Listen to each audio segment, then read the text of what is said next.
जय हिंद। आप सबका स्वागत है आपकी अपने फैमिली एस के स्टडी फॉर स्टूडेंट्स में। तो फ्रेंड्स, एक्स वालों बच्चों को मैसेज आया सर एक्स के बारे में बताइए, स्ट्रेटेजी क्या रहेगी, कैसे हम पढ़ाई करें, कैसे हम 21 दिन में कितना पढ़ें कि हम आराम से पेपर क्रैक कर ले जाएं। तो फ्रेंड्स, जहाँ तो जो बच्चे होते हैं एक्स वाले वो पेपर देके आते हैं तो पूरा एनालिसिस हमें मिल नहीं पाता है कि कितने कितने क्वेश्चन पूछे गए हैं, कौन कौन से क्वेश्चन पूछे गए हैं। फिर भी जो बताते हैं उनके बेसिस पे हमने एक या दो दिन का एनालिसिस किया, उसके बाद वो हमें समझ में आया वो हम आपको बताएंगे। अगर आपको अच्छा लगता है आपसे जरूर फॉलो कीजिएगा। तो शुरू करते हैं, जहाँ टाइम वेस्ट नहीं करते हैं अपना, हम बात करते हैं आईएफ की, एक्स ग्रुप की। इसमें 20 मिनट के आपके 3 पेपर होते हैं, इतना आपको पता ही है। ए मान लेते हैं, ये बी और ये है सी। क्या है? फिजिक्स, मैथ और दैट इंग्लिश। ये है आपका फिजिक्स। क्या होगा? 25 क्वेश्चंस और आपको दी जाएंगे 20 मिनट्स। ये आपका अलग अलग होगा, आपको पहले 20 मिनट दे दी जाएंगे, 25 क्वेश्चंस रहेंगे आपको। अगर आप ये 25 क्वेश्चन भले ही 5 मिनट में क्यों ना कर लो, आपको अगले 15 मिनट तक इंतजार करना पड़ेगा। आप उसके पहले सबमिट कर सकते हो पेपर, ना ही अगले नेक्स्ट वाले पार्ट पे आ सकते हो। सो फ्रेंड्स, आराम से आपको 20 मिनट है तो पूरे 20 मिनट का यूटिलाइज कीजिए और इसमें अपना पेपर सॉल्व कीजिए। ऐसा नहीं है कि आप ये पेपर जल्दी कर दोगे तो आपको मैथ टाइम मिल जाएगा। सबके अपने अपने अलग अलग टाइम बांटे गए हैं, इतना पता ही होगा आपको। नेक्स्ट, इसमें भी 20 मिनट होते हैं और इंग्लिश इसमें 20 क्वेश्चंस और 20 मिनट्स। ये होता है पूरा हमारा सिलेबस एक्स वालों का। वाई वालों का ऑलरेडी पहले अपलोड हो चुका है, आप लोग देख लीजिएगा, जो वाई के एक्स और वाई बोथ का प्रिपेयर कर रहे हैं उनके लिए। देन अब देखिए, अब आपको 20 मिनट्स में 25 क्वेश्चन सॉल्व करने हैं। तो आपको क्या लगता है वो क्या देगा? आपको यहाँ पे डेरिवेशंस देगा लगाने के लिए, हार्ड क्वेश्चंस देंगे लगाने के लिए वो, कि आप 20 मिनट 25 क्वेश्चन करके आइए? ऐसा कुछ नहीं होता फ्रेंड्स। बस आप इतने डरे हुए होते हैं कि आप सिंपल क्वेश्चन भी नहीं कर पाते हो। आपको जो 20 मिनट 25 क्वेश्चन करने हैं वो बिल्कुल आपको कॉन्सेप्ट बेस्ड और फॉर्मूला बेस्ड होते हैं। बाकी आपको कोई अतिरिक्त या कोई बहुत बड़ा कैलकुलेशन या फिर बहुत बड़ा डेरिवेशन नहीं दिया जाता उसमें। हाँ, आपको बताते हैं कि हर इस जितने भी फिजिक्स या मैथ जो भी है उसमें कौन कौन चैप्टर मोस्ट इंपोर्टेंट है और कहाँ से क्वेश्चन पूछे जाते हैं, किस टाइप क्वेश्चन पूछे जाते हैं और आप कैसे सॉल्व करते हो उसको। हाँ, और फ्रेंड्स हम बता दें आपको कि सिर्फ पढ़ने की बात है तो आप जानते हो कि इसमें 12 लेवल का पूछा जाता है, क्लास 12 लेवल का, और 12 की मैथ और फिजिक्स जो है 12 की, हम उसको 11 और 12 दोनों मिला के पढ़ते हैं। तो आप जो मैथ और फिजिक्स 2 साल में पढ़ते हो, क्या वो मुमकिन है कि आपको मैं 2 महीने के अंदर बिल्कुल अच्छे से और भी बेसिक से पढ़ा दूं? आप खुद सोच के बताइए कि जो आप एक समाकलन या अवकलन इंटीग्रेशन डिफरेंशिएशन आराम से सीखते हो, पढ़ते हो, उसमें आपको कम से कम 2-3 मिनट लगते हैं एक चैप्टर सीखने और पढ़ने में अच्छे से। तो आपको क्या लगता है कि नहीं 2 महीने के अंदर आपको फिजिक्स और मैथ में ज्ञाता बना देंगे? हाँ, हो सकता है। ऐसा क्योंकि आपने ऑलरेडी जो बेसिक्स हैं उनके आप सीख चुके हैं पूरे। आपने 12 पास किया, इसका मतलब आपने पूरा 11th और 12 फिजिक्स और मैथ पढ़ा हुआ है। बस आपको करना क्या है, क्विक रिवीजन करना है एंड अकॉर्डिंग टू जो हमारा सिलेबस है और जो पैटर्न है पेपर का, उसके अकॉर्डिंग क्या करना है, पढ़ाई करनी है। सो इसमें बहुत ज्यादा डीप जाने की जरूरत नहीं है आपको, बहुत ज्यादा फार्मूले या फिर बहुत ज्यादा डेरिवेशन पढ़ने की जरूरत नहीं है, हार्ड क्वेश्चन लगाने की जरूरत नहीं है। बच्चे यही भटक जाते हैं। अगर उनको पता चल गया कि आ रहा है इंटीग्रेशन, तो इंटीग्रेशन के बड़े बड़े सवाल आने स्टार्ट कर देते हैं। मैं बताऊं फ्रेंड्स, अभी मैं बताता हूं आपको हर एक पेपर के बारे में एक उठा के कि कैसे क्वेश्चन पूछे जाते हैं, उसमें से आपका बिल्कुल डर खत्म हो जाएगा। ऐसा बताते हैं कि हम पहले हम बात करते हैं मैथ की। यहां पर कैमरे में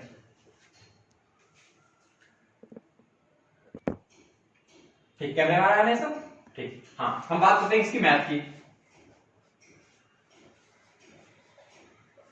मैथ्स, अब मैथ्स में क्या है आपका, आप इतना जानते हो कि 25 क्वेश्चंस हैं और 20 मिनट है। और ये 25 क्वेश्चंस को अगर हम डिवाइड करें तो इसमें आपके 15 क्वेश्चंस जो होते हैं वो बहुत ही इजी और बिल्कुल फॉर्मूला बेस्ड होते हैं, और अतिरिक्त जो 10 क्वेश्चंस होते हैं वो थोड़े से लेंथी पर वो भी फॉर्मूला बेस्ड ही होते हैं। और इस 15 में से 5 से 7 क्वेश्चन ऐसे होते हैं जो आप तब देखते ही टिक मार सकते हो कि हाँ ये क्वेश्चन बिल्कुल सही है और एग्जैक्ट है। तो ये होता है ऐसा क्या प्रारूप। सो फ्रेंड्स, आप इन 10 क्वेश्चन के पीछे भागते रहते हो जो थोड़ा टफ है, लेंथी है, उनके पीछे। आपको अगर देखा जाए तो हर सब्जेक्ट में एवरेजली ओनली 12 से 14 क्वेश्चन सॉल्व करने हैं। और मेन पार्ट क्या है आपका कि आपको जो मिनिमम है, मिनिमम की आपको हर पार्ट में पास होना ही है, वो 10 नंबर है। ऐसा कभी नहीं है, ऐसा किसी भी अभी तक इनटेक में नहीं हुआ है कि चाहे कट ऑफ ज्यादा जाए कम जाए ये 10 नंबर चेंज हो जाए। अगर 10 नंबर फिक्स है, आपको हर एक पार्ट में 10 नंबर के ऊपर लाने ही लाने हैं। तो आपका फर्स्ट प्रेफरेंस क्या होना चाहिए कि आप एटलीस्ट कम से कम 10 क्वेश्चन तो ऐसे अटेम्प्ट कीजिए जो बिल्कुल एक्यूरेट सही हो, और उस पूरे पेपर में आपको आराम से 12 क्वेश्चन ऐसे मिल जाएंगे जो आप बहुत ही इजीली से सॉल्व कर सकते हो। उसको आपने तैयारी नहीं की है एटलीस्ट तो भी, क्योंकि आप 2 साल उसको इन्वेस्ट किए हो, आपने 2 साल तक मैथ पढ़ी है, 2 साल तक फिजिक्स पढ़ी है, तो आप 12 क्वेश्चन तो बहुत इजी कर सकते हो। पर गलती क्या होती है, इसके बाद से जो क्वेश्चन अटेम्प्ट करते हैं आप एटलीस्ट कम से कम मैथ में 20 से 22 क्वेश्चन करके आते हैं। सेम यही रेशियो रहता है आपका फिजिक्स में भी। सो अब तो मैथ मार्किंग आ चुकी है, आपको पता है। तो जो आपके 12 नंबर है ये घट के आता है, कभी 7 पे, कभी 8 पे, कभी 6 पे, कभी 9 पे, ऐसा हो जाता है। सो हमें इससे बचना है। हमें पहले एटलीस्ट अपना 10 नंबर सिक्योर करना है, उसके बाद जो हमें बिल्कुल सही आ रहा है वो उतने अटेम्प्ट करने हैं। अगर आपको मैथ में 12 क्वेश्चन नहीं आ रहे हैं, 13 क्वेश्चन नहीं आ रहे हैं, आप उतना ही अटेम्प्ट करके आइए और आप देखेंगे कि आपका कट ऑफ नाम होगा।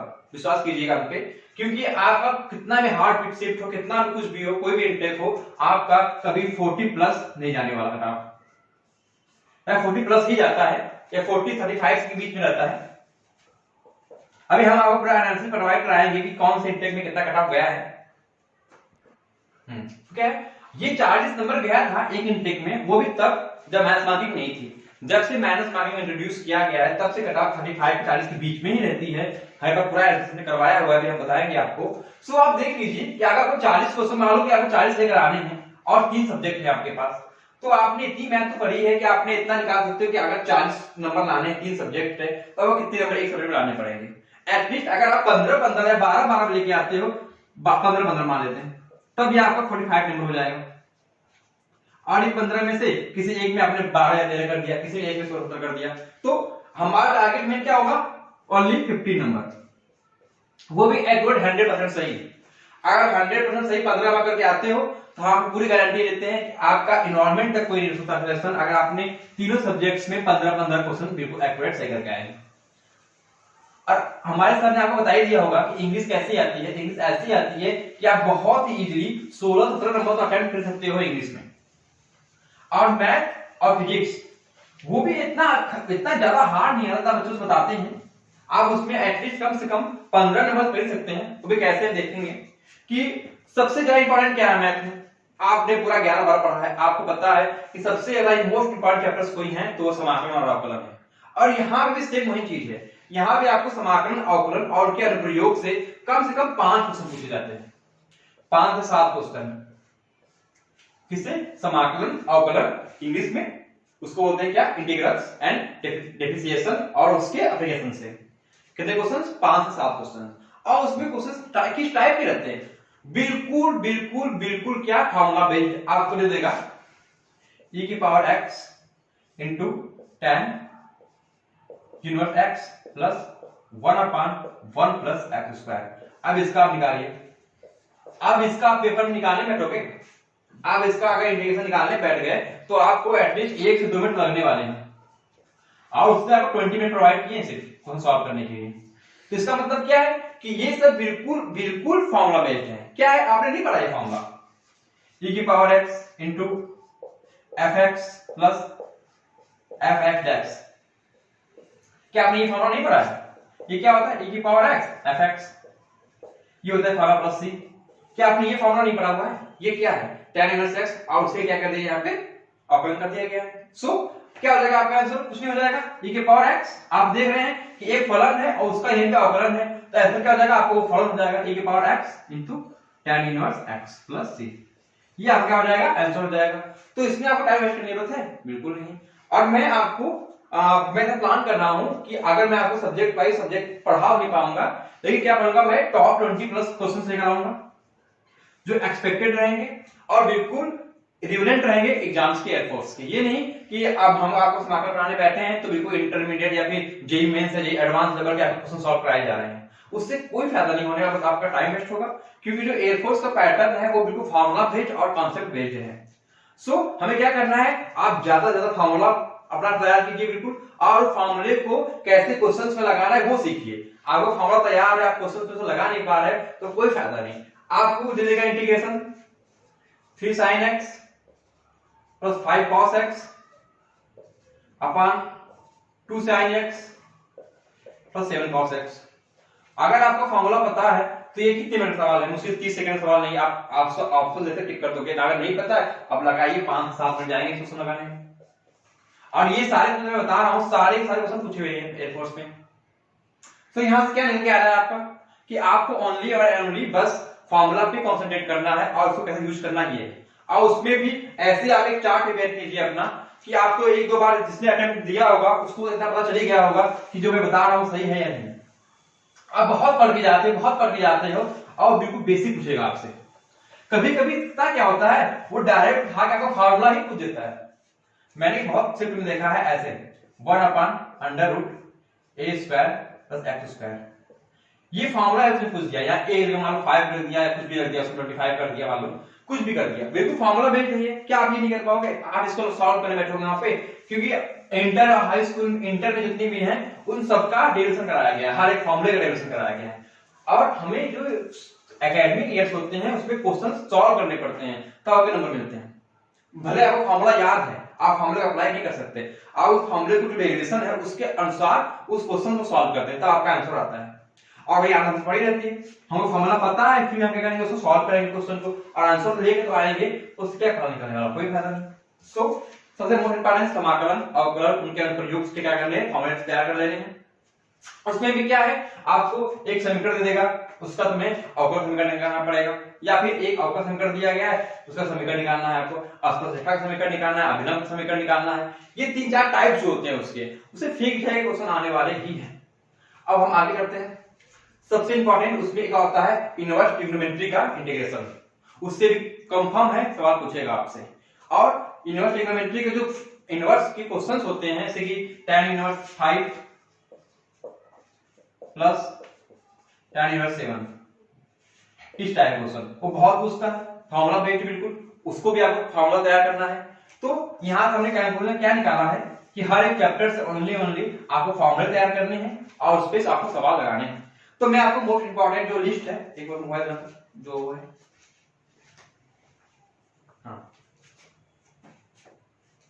हाँ क्या है आपका जो सीएसबी की वेबसाइट से आपका हमने निकाला है, जो आपका सिलेबस है उसमें 27 चैप्टर आपको दिए गए हैं।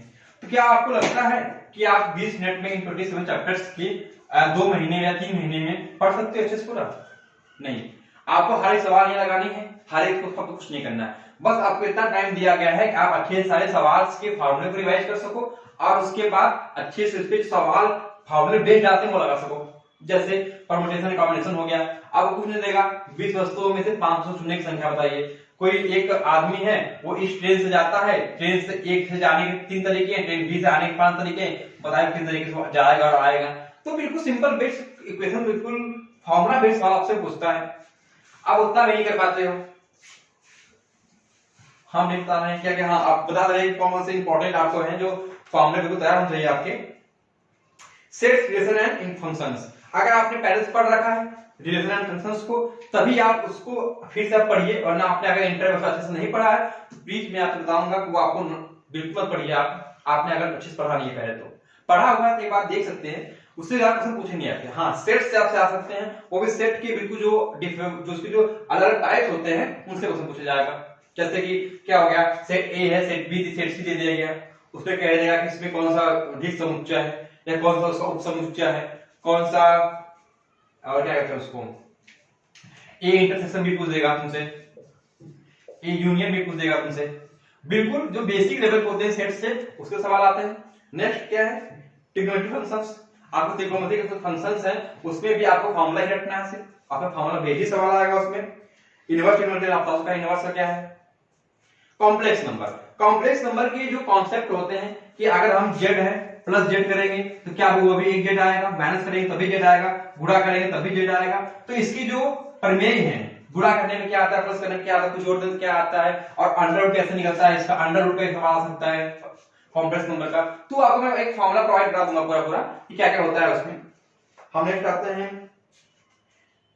ये नहीं हाँ, परम्यूटेशन कॉम्बिनेशन, ये इंपॉर्टेंट है आपका, इसमें भी फॉर्मूले बेस वाले आते हैं आपको।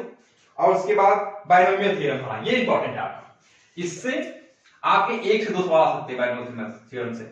वो भी क्या, बहुत सिंपल, आप याद रखते हैं क्या होता है इसका। अगर आपने कॉम्बिनेशन पढ़ चुका है तो आप बहुत ही आसानी से बाइनोमियल थ्योरम को सॉल्व कर लेते हैं। उसमें एक आता है कि x से इंडिपेंडेंट जो पद है वो छाप के, या फिर x से जो पद होते हैं स्वतंत्र वो छाप के दिखाइए। मतलब कि ऐसा पद छापिए जिसमें x की पावर 0 हो, ये होता है। या फिर आपसे t r+1वां पद पूछता क्या होता है, ये हो गया। इसकी जो बिल्कुल ही फॉर्मूला बेस्ड है वो, इसका मध्य पद छाटिए। मध्य पद क्या होगा, जानते हैं कि NCR है। अगर ये n क्या है, सम है, तो मतलब कि n+1 उसमें पद होंगे। अगर n भी सम है तो जो उसका मध्य पद होगा वो क्या होगा, n+2/2 प्लस n1 पद होगा। क्या हो गया, ये बिल्कुल फॉर्मूला बेस्ड सवाल हो गया। और इसमें एक टाइप और सा कुछ आता है बाइनोमियल थ्योरम में, वो क्या होता है, हाँ जो शुरू से होता है, शुरू से माना किसी भी बाइनोमियल थ्योरम में 7 पद हैं, तो शुरू से जो 5वां पद होगा वो लास्ट से दूसरा पद के बराबर होता है। इसका मतलब क्या होता है कि अंत से 8वां पद और लास्ट से n+8वां पद क्या होता है, आपस में इक्वल होता है। तो यही आपसे सवाल पूछता है, दे देगा कि इसमें इतने पद हैं तो इसके अंतिम से 6वां पद निकालिए, क्योंकि उसको पता है, अगर आपको ये पता है कि अंत से 6वां पद शुरू से n+8वें पद के बराबर होगा, तो आप शुरू का पद निकाल के बता दोगे आपको, हाँ ये है वो।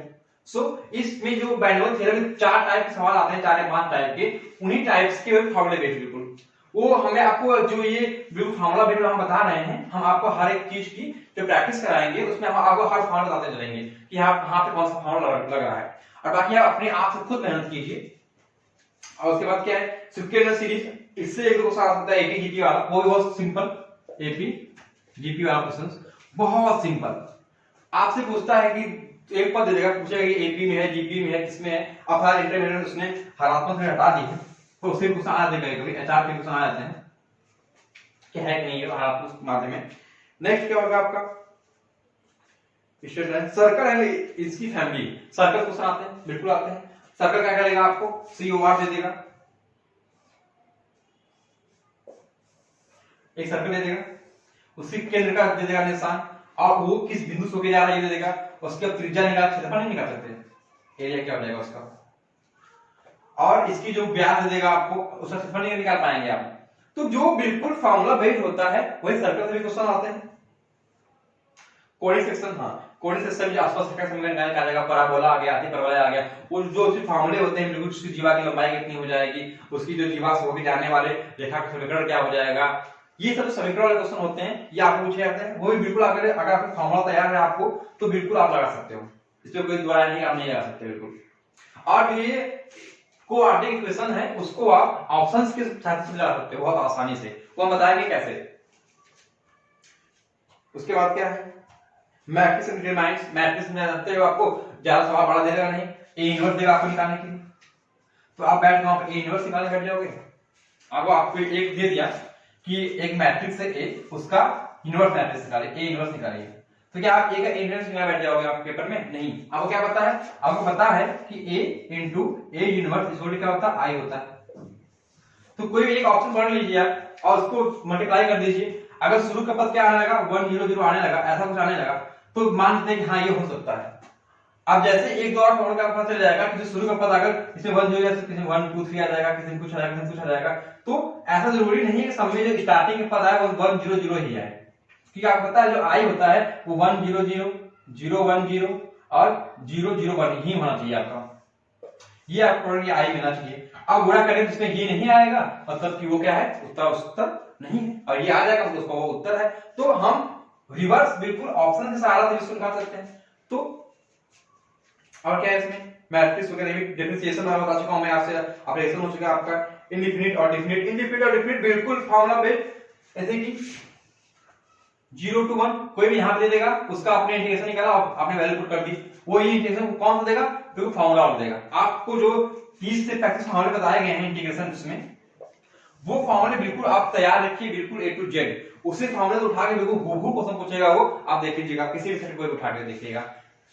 उसके बाद क्या है, लीनियर प्रोग्रामिंग नहीं है, वेक्टर, हाँ वेक्टर आ सकता है आपको वेक्टर का आ सकता है, वो भी बहुत इजी वाला बिल्कुल, क्या होता है क्रॉस वेक्टर, क्या होता है पॉइंट वेक्टर, क्या होता है, और उसके बीच का एंगल कितना होता है ये निकालने आ सकता है आपको, दो वेक्टरों के बीच का एंगल निकालने आ सकता है। प्रोबेबिलिटी से तो बहुत ही आसान क्वेश्चन आते हैं बिल्कुल ही। और क्या स्टैटिस्टिक्स से ज्यादा क्वेश्चन आते नहीं, वैसे मीन मान आ सकते हैं तो आ सकते हैं। तो ये रहा आपका मैथ का। तो जो मैथ का हमने डिस्कशन किया है, अब आप कहेंगे सर ये बताइए कि हमको डिफरेंशिएशन कितने घंटे पढ़ने हैं, इंटीग्रेशन कितना घंटा पढ़ना है। तो हम आप सबके एक समान सबकी नॉलेज होती नहीं है, किसी ने इंटर में इतना अच्छा पढ़ा है कि उसको डिफरेंशिएशन अभी तक याद है, किसी ने अच्छे से नहीं पढ़ा है या उसको सही गाइडेंस नहीं मिली, अच्छा टीचर नहीं मिले, उनको समझ ही नहीं आया अभी तक। तो हम सबको एक साथ लेकर पढ़ा सकते हैं कि आपको कितना आता है और आपको कितना आता है। तो ये आपको डिसाइड करेंगे कि आपको कितना आता है और कितना नहीं आता है। यहाँ आपको पेपर नहीं देना है, बस मैं आपको क्या कर रहा हूँ, आप सारे फॉर्मूले तैयार कर लीजिए और फॉर्मूले पे जो सवाल होते हैं उन पे प्रैक्टिस करना स्टार्ट कर दीजिए, क्योंकि सवाल बिल्कुल हूबहू वहीं से आएंगे। और जो एक दो सवाल मैं बताया ना, जैसे कि 25 क्वेश्चन है, जो आपको सिर्फ 25 से 25 नहीं करना है, आपको ओनली टारगेट करना है 15 प्लस, उससे पहले आपको टारगेट करना है 10 प्लस। ये आपको टारगेट होना चाहिए। आप कभी भी टारगेट ये लेके मत चलिएगा मैथ में कि हमको 20 प्लस करना है। 20 प्लस करने का आपने टारगेट लिया और आप क्वेश्चन गलत करके चले आए वहां पे, तो कोई फायदा नहीं हुआ। अब आपको मान लो 14 क्वेश्चन सही से आ भी रहे होंगे तो उसका कोई फायदा नहीं होगा आपको, फिर आप 20 प्लस अटेम्प्ट करके आए और आपको मैथ आगे चला जाएगा। सो प्लीज फ्रेंड्स, जितना भी कीजिए आप बिल्कुल एक्यूरेट और सही कीजिए। तो ये रहा आपका मैथ का एनालिसिस, समझ में आ गया होगा। मैथ में क्या करना है, आपको कुछ नहीं करना है, आप एक चार्ट पेपर कीजिए अपना, एक लाइन से सारे टॉपिक्स के नाम लिखिए। उसके बाद उन टॉपिक्स में कितने टाइप सवाल पूछे जाते हैं उनका एक चार्ट पेपर कीजिए। हर टॉपिक में, हर एक टॉपिक से लगभग 4 से 5 टाइप के सवाल ही आते हैं, और उन 4-5 टॉपिक में कौन से फॉर्मूले आते हैं वो तैयार कर लीजिए। ऐसे आप जब पढ़ेंगे मुश्किल से 10 से 15 दिन में ही आपका एक ऐसी नोट्स तैयार हो जाएगी जिसको आप एक बार पढ़ना पड़ता है, जान जाएंगे कि इस टॉपिक में कौन सा सवाल है, कौन सा फॉर्मूला लग रहा है, इसमें कौन सा, इसमें कौन सा फॉर्मूला लग रहा है। तो ऐसे आपको क्विक रिवीजन हो जाएगा और उसके बाद ज्यादा ज्यादा प्रैक्टिस कीजिए। आपके पास कोई बुक हो, इंटर लेवल की कोई बुक हो, तो उसमें जो स्टार्टिंग के सवाल दिए जाते हैं आपके, वो बिल्कुल क्या होते हैं, क्वेश्चन बेस्ड सवाल होते हैं, बिल्कुल फॉर्मूला बेस्ड होते हैं। आपको बहुत डीप नहीं जाना, आपको जेईई मेंस और एडवांस क्लियर नहीं करना है। सो प्लीज फ्रेंड वही सवाल सॉल्व कीजिए जो आपके रिलेवेंट हो पेपर के लिए। अब नेक्स्ट आते हैं फिजिक्स में। फिजिक्स की तो क्या कहने, इतने भारी भारी सवाल लगाने बैठ जाते हैं स्टूडेंट कि पूछिए मत। आपको वहां पे 20 मिनट के अंदर वो आपको 5-5 मिनट सवाल थोड़ी देने वाला लगाने के लिए, क्या बैठ के 5 मिनट सवाल वहां पे लगाइए, उसको ले जाके आपको टीचर थोड़ी बनाना है अपने डिफेंस में।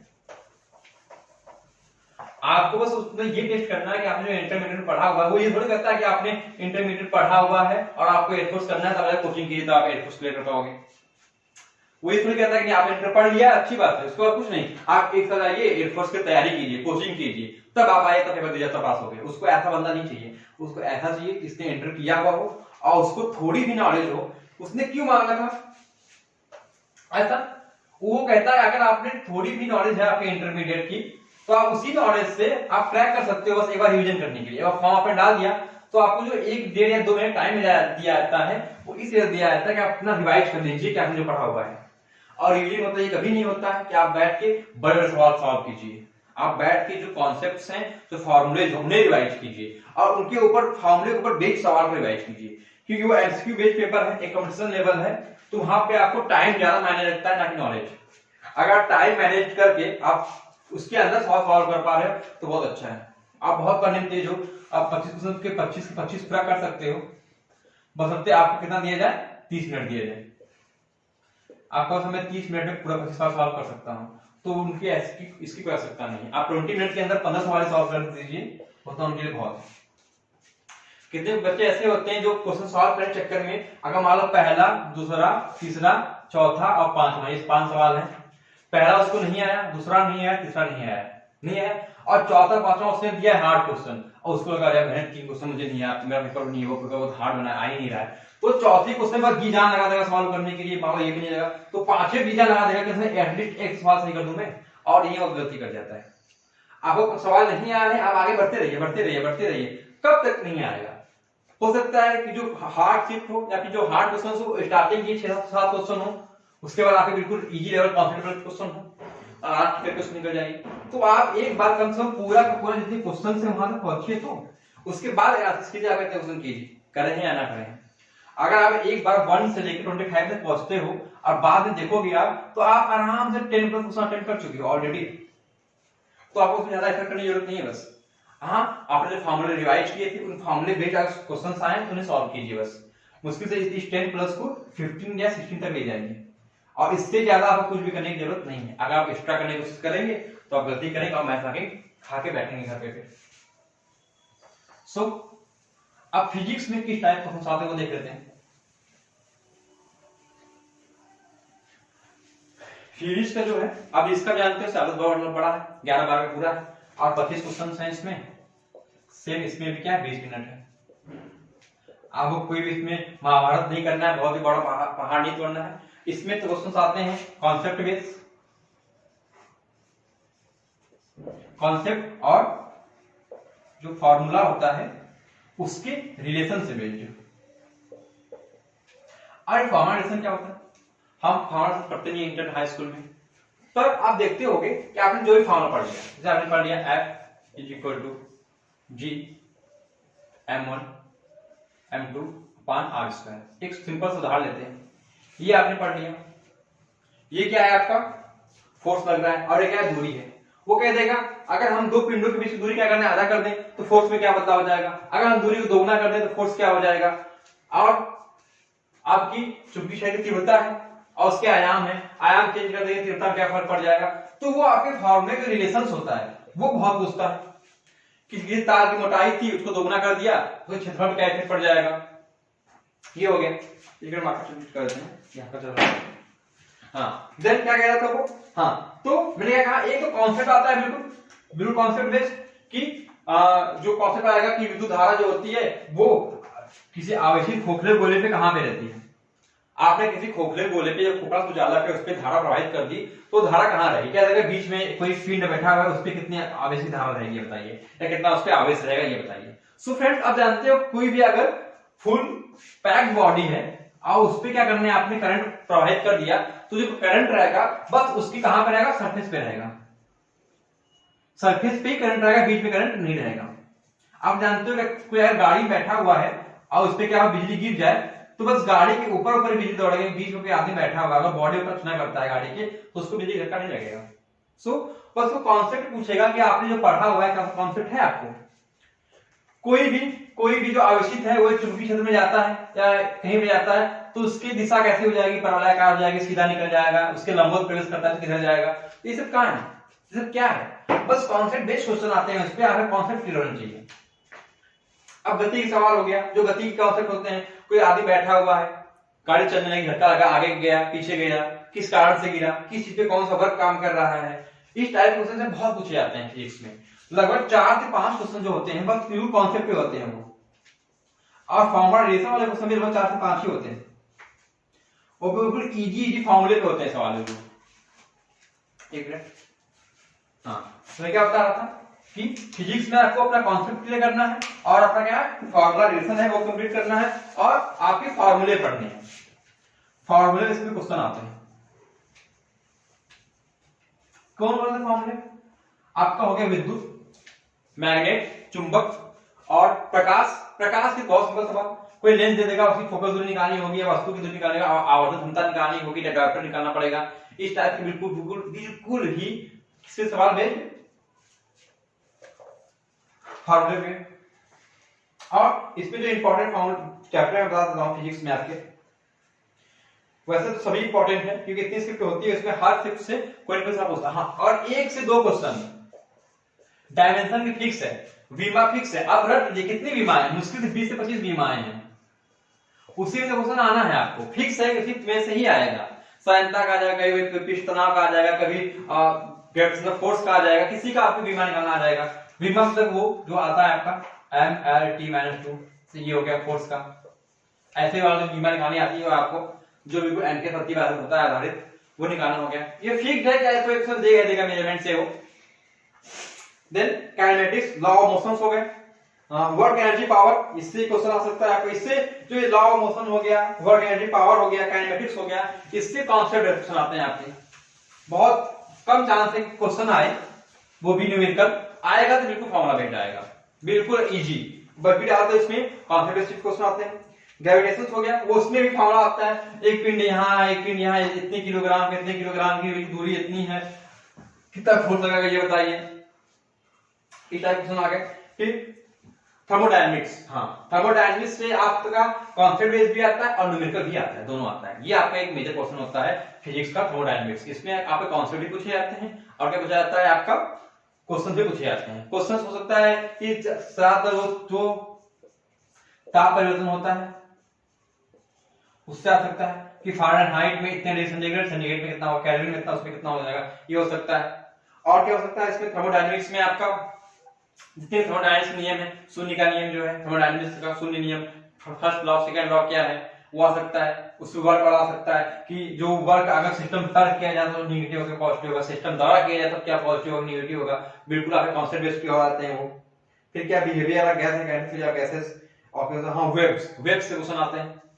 तरंग वाला, प्रकाश अच्छी तरंग है, ध्वनि अच्छी तरंग है, वो भी फॉर्मूला कॉन्सेप्ट बेस्ड आते हैं तरंग से क्वेश्चन।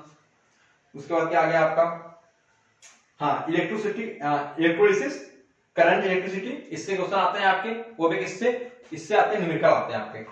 विद्युत हो गया और चुंबक आ गया, इससे आते हैं न्यूमेरिकल, वो भी बिल्कुल ही फॉर्मूला बेस्ड।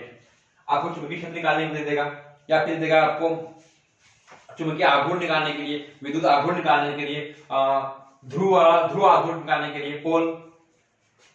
और क्या हो गया, इंडक्शन से तो आपके कॉन्सेप्ट वाले क्वेश्चन आते हैं कि जो विद्युत मोटर है वो किस टाइप का इंडक्शन, ट्रांसफार्मर कौन सा इंडक्शन लगता है। ऑप्टिक्स हो गया, प्रकाश बता चुका हूं मैं। लेंस वाले सवाल जो आते हैं, लेंस होगा, ऑप्टिक्स का सवाल हो गया आपका कि किसमें कौन सा लेंस प्रयोग होता है, या फिर किसी की क्षमता कितनी है, आवरण क्षमता कितनी है, कोई इतनी दूरी पे कोई वस्तु है जिसका प्रतिबिंब कहां बनेगा, ये सब हो गया। व्यतिकरण, ध्रुवण, डिस्पर्जन, इन सब पे जो उदाहरण बेस्ड होते हैं कि प्रकाश का रंग लाल होता है, सूर्य का रंग ये होता है, उसका रंग ये होता है, इंद्रधनुष बनता है, किसके कारण बनता है, कॉन्सेप्ट क्वेश्चन। ज्यादातर प्रकाश से कॉन्सेप्ट क्वेश्चन आएंगे, या फिर क्वेश्चन आएंगे तो आपको न्यूमेरिकल बेस्ड क्वेश्चन आएंगे, और बहुत ही सिंपल। डुबेल नेचर, एटॉम से न्यूक्लियर, हाँ एटॉम से न्यूक्लियर जो होता है इससे भी क्वेश्चन आते हैं, तो वही बिल्कुल या तो अर्धआयु काल निकालने का जाएगा आपका, या फिर वो कॉन्सेप्ट पूछेगा आपसे कि जो मंदक द्रव्य किसका प्रयोग किया जाता है न्यूट्रॉन प्लांट में, भारी जल क्या है, सूत्र क्या है उसका, न्यूट्रॉन की क्या काम करता है, कैथोड की रे क्या करती है, मतलब कैल्शियम की जो छड़ होती है उसका क्या काम होता है, इस टाइप का कॉन्सेप्ट वाले बिल्कुल। और कम्युनिकेशन सैटेलाइट्स हो गया, सैटेलाइट हो गया कि हम जो तरंगे भेजते हैं उनमें कौन सा माध्यम प्रयोग होता है, डिमॉडरेटर क्या होता है, मॉडरेटर क्या होता है, और उसके बाद कमीशन में कितने ऊंचाई पे हम सेट कर सकते हैं कोई भी, और वो कक्षीय वेग, पलायन वेग, इन सबका संबंध क्या होता है आप जानते हो, VE = V0√2। बिल्कुल आपका कक्षीय वेग दे देगा, पलायन वेग पूछ देगा, या पूछ देगा पलायन वेग क्या होता है, पलायन वेग फॉर्मूला क्या होता है, बिल्कुल फॉर्मूला बेस्ड, V = √Gm/r, ये होता है 2 यहाँ होगा 2Gm/r, ये क्या हुआ √2, ये हो गया। देन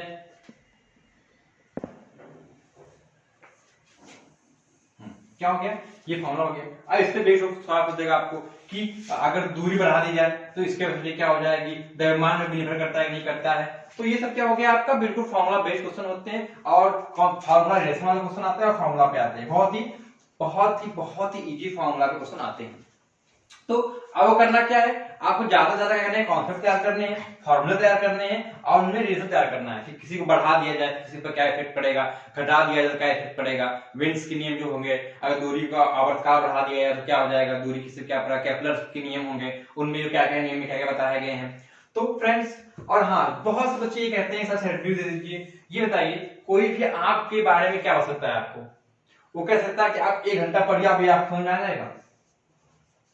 आप कभी भी शेड्यूल पीछे मत भागिए प्लीज, आप लोग से बिल्कुल विनती है कि आप लोग अपना शेड्यूल खुद बनाइए और आप खुद पढ़िए, आपसे आपके लिए कोई और शेड्यूल नहीं बना सकता कि आपको इतने घंटे में समझ में आ जाएगी, इतने घंटे में पढ़ लेंगे आप खुद से मैंने बताया आप चार्ट प्रिपेयर कीजिए, जो टॉपिक्स आने वाले हैं उसमें लगाइए और आप खुद अपने आप से एनालाइज कीजिए कि आपने क्या प्रत्येक दिन एक चैप्टर पढ़ा या कॉन्सेप्ट क्लियर किया उसके उस पर टिक लगाते जाइए। आप जो चैप्टर पढ़ते हैं टिक लगाते जाइए आप। और ज्यादा से ज्यादा आप जब 15 दिन तक आप कोई मॉक टेस्ट कोई पेपर सॉल्व ना कीजिए, आप 15 दिन तक बस किताब पढ़िए अपनी, जो इंटर लेवल किताब हो। आपने आपको एयरफोर्स के लिए विशेष किताब नहीं खरीदी तो कोई जरूरत नहीं है खरीदने की आपको। आप खरीदना भी है आप प्रैक्टिस सेट खरीद लीजिएगा और कोई किताब मत खरीदिएगा।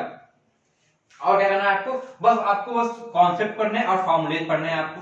कोई आपको डेरिवेशन नहीं करना, आपको प्रकाश अपवर्तन ऊपर लिखने के लिए नहीं आ जाएगा कि लिखिए आपको डेरिवेशन कीजिए उसका, तो बस आप फॉर्मूला तैयार करते रहिए उसका और उसमें रिलेशन क्या है ये सबसे बड़ा ध्यान दीजिएगा कि किसी को बढ़ाने में किसी क्या इफेक्ट पड़ेगा, क्या कर देंगे वो दोगुनी हो जाएगी, क्या कर देंगे चार गुनी हो जाएगी। इस टाइप के जो होते हैं क्वेश्चन वो पूछे जाते हैं और टॉपिक पूछा जाता है। और एक बार फिर मैं आपको बता दूं कि आपको बहुत ज्यादा उसमें अटेम्प्ट करने की जरूरत नहीं पेपर में।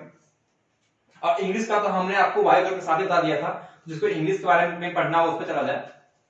तो ये रहा हमारा शेड्यूल हम बताने वाले थे आपको, जो हमने एनालाइज किया कि जो बच्चे भागते हैं बहुत ज्यादा इसके पीछे एक्स के मैथ और फिजिक्स के घंटे घंटों तो वीडियो देते हैं, एक टॉपिक चल रहा है क्या चल रहा है उनका, कोई उन्होंने टॉपिक उठा दिया वेक्टर उठा दिया तो वेक्टर को घंटे या 2 घंटे तक पढ़े जा रहे हैं। तो सब कुछ फार्मूला नहीं पढ़ने की जरूरत है, आप वेक्टर के फार्मूले पढ़ लीजिए, कैसे उनका अनुप्रयोग करते हुए पढ़ लीजिए और ज्यादा से ज्यादा सवाल आने की कोशिश कीजिए। और जो कोनिक सेक्शन हो गया, वृत्त हो गया, इलिप्स हो गया, आपका पैराबोला हो गया, इन सब के फार्मूले बेस्ड ही क्वेश्चन आते हैं। आप बहुत ज्यादा उसमें पढ़ने की बहुत ज्यादा कठिन क्वेश्चन लगाने की कोशिश कीजिए प्लीज, क्योंकि वो जो आपको 25 मिनट में 20 मिनट में 25 क्वेश्चन करने हैं वो आपको इतने टफ सवाल नहीं देगा कि आपका टाइम वेस्ट हो वहां पे, वो आपको बिल्कुल फार्मूला बेस्ड ही क्वेश्चन देगा। सो ये रहा हमारा जो हमने एनालाइज किया था। हाँ, हमने थोड़ा एनालाइज किया है कट ऑफ के बारे में कि बहुत से बच्चे अभी पेपर हुआ नहीं या फिर कुछ हुआ नहीं कट ऑफ का सोचने लगते हैं, तो हमने जो अपना वो किया बता देते हैं आपको। बोला भाई उसके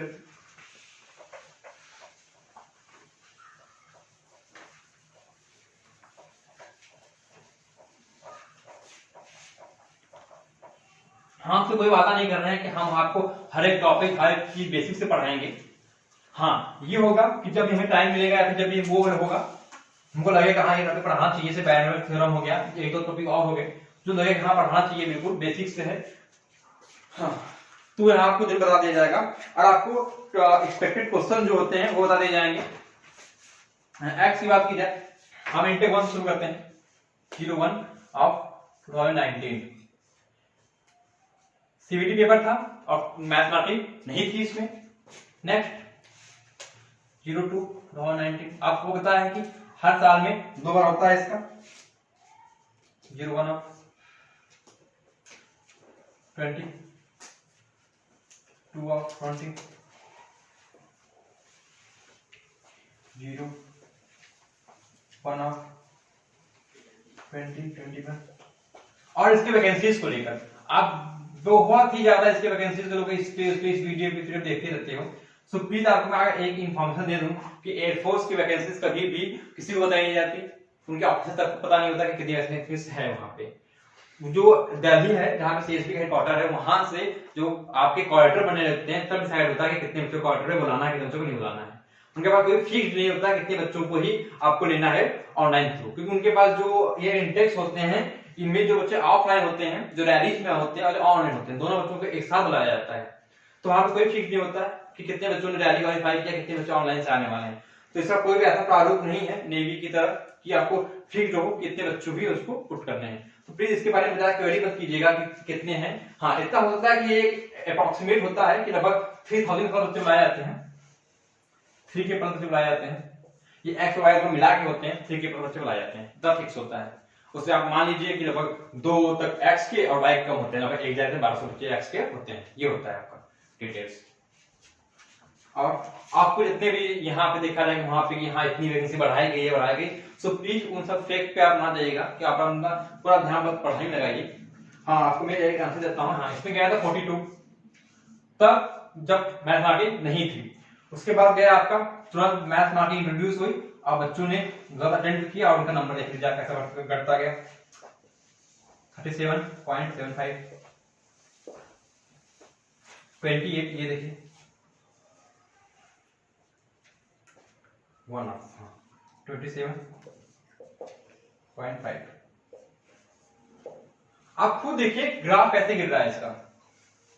बच्चे मान ही नहीं रहे, मैथ बाकी आ गया है वो क्वेश्चन अटेम्प्ट किए जा रहे हैं, वो इतना पढ़ के जाते हैं कि जो सिंपल क्वेश्चन होता है फॉर्मूला बेस्ड होता है उस पर टाइम वेस्ट करते हैं स्टार्टिंग के क्वेश्चंस में, और वो 5-6 क्वेश्चन पढ़ते तो उनको लगता है टाइम तो 10 मिनट निकल गए, ना क्वेश्चन अटेम्प्ट नहीं उसमें क्या करते हैं वो क्वेश्चन पढ़ते हैं बिना सोच समझे टिक लगा देते हैं, फिर करते हैं, और वो आराम से उनको पता है कि यार बहुत क्वेश्चन टफ है, फिजिक्स वाला है उसमें और नहीं आएगा, मैथ वाले में टिक कर देते हैं, मैथ मुझे आती थोड़ी बहुत और टिक करते चले जाते हैं और 40 पर टिक करते हैं और नंबर देख लीजिए कैसा आता है।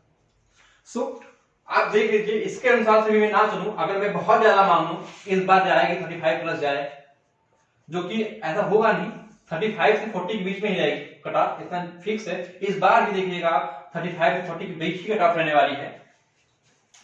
सो आप इसके अनुसार पढ़ाई चालू कर लीजिए अपनी, कि आप 40 नंबर मार्क भी चल रहे हैं तो अगर 16 क्वेश्चन समय मान लीजिए आप, तब बहुत ज्यादा हो जाएगा आपका, ये आपका हो जाएगा बिल्कुल एक्यूरेट। अगर आप इतना मान चलेंगे, कुछ साल गलत भी होते हैं, ऐसा नहीं कि आपका 100% हो जाएगा, तो आपका बस टारगेट 16-17 क्वेश्चन ही होना चाहिए सब में। इंग्लिश में हमारा 16 मान चलेंगे, आपको 12, 13, 14 हो सकता है, लेकिन मैथ और जो फिजिक्स है इसमें आप बहुत इजीली 15% अटेम्प्ट कर सकते हैं। तो कॉन्सेप्ट ऑफ फॉर्मूला पे बस जितना बताया जा रहा हूं उतना पढ़ते जाइए, आप जितना ज्यादा फॉर्मूला रिवाइज करेंगे और उसको यूटिलाइज करेंगे क्वेश्चन सॉल्व करने में, उतना अच्छा रहेगा आपके लिए। तो फ्रेंड्स ये हमने जो डिमांड थे बच्चों की क्या इसके लिए आपको बताइए, आप डे बाय डे लेके आइए। तो फ्रेंड्स हम इतने सारे बच्चे हैं, सबकी पढ़ने की क्षमता अलग है, कैटेगरी पावर अलग है, अलग अलग स्टूडेंट अलग अलग बोर्ड से पढ़ा हुआ है, अलग अलग स्कूल से पढ़ा हुआ है, अलग टीचर से पढ़ा हुआ है, तो सबको एक साथ कंबाइन में पढ़ाना बहुत मुश्किल है। आप फ्रेंड होता, हम आपके सामने होते, आप बैठे होते, तब भले ही कि हाँ आपको बता देते कि हाँ आप क्या कैटेगरी पावर है, कैसे आप इंक्रीज कर रहे हो, प्रोग्रेस कर रहे हो, उसके अकॉर्डिंग आपको बताया जाता। तो ये ऑनलाइन प्लेटफॉर्म है, यहाँ आपको मैं बेवकूफ नहीं बनाऊंगा कि मैं बैठ के आपको यहाँ पर एक एक रिविजन कराया जा रहा हूँ, घंटों घंटों आप टाइम वेस्ट करते जा रहा हूँ। तो फ्रेंड्स आप जैसा बताया मैंने, ज्यादा फॉर्मूले पे कॉन्सेप्ट कीजिए, अपना जो कॉन्सेप्ट उस पर ध्यान दीजिए, फॉर्मूला रिलेशन से उस पर ध्यान दीजिए। और हम लोग जो अभी तो मैथ स्पेशल शुरू करने वाले हैं वाई ग्रुप के लिए, और एक्स वाले से देखिए, ये नहीं कि वो एप्टीट्यूड मैथ का काम नहीं आएगा, जो एप्टीट्यूड मैथ होती है, रीजनिंग होती है, वो आपके सोचने समझने क्षमता को बढ़ाती है। इसीलिए किसी भी टाइप का पेपर हो मैथ और रीजनिंग का उसमें क्वेश्चन रहता है, क्योंकि वो आपका सर्वांगीण विकास करता है। ये नहीं कि बस आप पास होने के लिए है, रीजनिंग इसलिए होती है ताकि आप जब कभी भी पोस्ट पे जाइए, ऑफिसर पोस्ट पे या किसी पोस्ट पे जाइए, तो आप किसी चीज को समझने और तर्क करने की क्षमता आपके अंदर हो, उसका मेन उद्देश्य वही होता है। पेपर पास करने के लिए उसमें रीजनिंग नहीं डाली जाती है, वो ऐसा होता है कि उसके लिए पढ़ाई होनी नहीं चाहिए, तो रीजनिंग के लिए बच्चे खुद के अंदर तर्क क्षमता उसके अनुसार सॉल्व करना चाहिए। पर इसमें कॉन्सेप्ट बढ़ गया है, लोगों ने रीजनिंग भी पढ़ाना स्टार्ट कर दिया है, जो एक बस तार्किक माध्यम था बच्चों के अंदर की एबिलिटी को देखने का, उसको भी एक तरह से अब वो हो चुका है कि जो इतना पढ़ता है उसको उतनी अच्छी रीजनिंग आने लगती है। तो वो तो क्या बताया जाए शिक्षा व्यवस्था के बारे में, बस इतना बहुत ज्यादा हो गया। हाँ सो फ्रेंड्स हमने मैथ स्पेशल शुरू कर दिया है, कुछ ही दिन में हम अगले मेंस से स्टार्ट कर देंगे अपना मैथ का बैच और जीएस प्लस करंट अफेयर का, वो सबके लिए इंपॉर्टेंट है। आप लोग करंट अफेयर आज नहीं आता है एक्स में, लेकिन आज जिन्हें एक्स और वाई दोनों ने भरा है उनके लिए बहुत इंपॉर्टेंट हो जाएगा, क्योंकि हाँ बहुत से बच्चे मैंने देखा है कि उन्होंने पीसीएम ले रखा है इंटर में और उन्होंने केवल एक्स को फॉर्म डाल रखा है। तो फ्रेंड्स प्लीज ये गलती मत कीजिएगा, आप अगर आपने फॉर्म डाल दिया है, आप डालने वाले हो, तो ये नहीं कि आप बस एक्स का डाल के हट गए। अगर किसी आपके पास है तो जिनके पास भी अपॉर्चुनिटी है, चांसेस है, वो एक्स एंड वाई बोथ का फॉर्म डालिए। बस आपको एक रागा एक्स्ट्रा पढ़ना पड़ेगा, बाकी कुछ नहीं। और रागा में कुछ नहीं, अगर आपने 12th की मैथ पढ़ी हुई है तो आपका जो बेसिक मैथ है 10th का और रीजनिंग है वो आप आराम से कर ले जाओगे, और जीके जीएस का हम सपोर्ट आपको देते रहेंगे बिल्कुल, जो हमको जितना लगेगा उतना पर्याप्त मात्रा में। सो फ्रेंड्स बहुत धन्यवाद आपका यहाँ तक देखने के लिए। हमको लगता है कि आपको अच्छे समझ में आ गया होगा, बाबा शेड्यूल के लिए या फिर कट ऑफ के लिए वैकेंसी के परेशान नहीं होंगे, सारे डाउट्स आप क्लियर हो गए होंगे। बाकी आपको जो लगता हो वो हमें जरूर बताइएगा, कमेंट कीजिएगा, या फिर आप हमारे टेलीग्राम ग्रुप जो अबाउट में जाके आप टेलीग्राम में जाएंगे, वहां पे टेलीग्राम का लिंक दिया हुआ है, वहां से ज्वाइन करते हैं टेलीग्राम ग्रुप से। और जो भी अपने सवाल हैं या फिर डाउट्स हैं वो या नोट्स चाहिए आप इस टाइप का कोई भी, तो आप उस पर मांग सकते हैं हमसे। तो फ्रेंड्स बहुत बहुत धन्यवाद आपका देखने के लिए।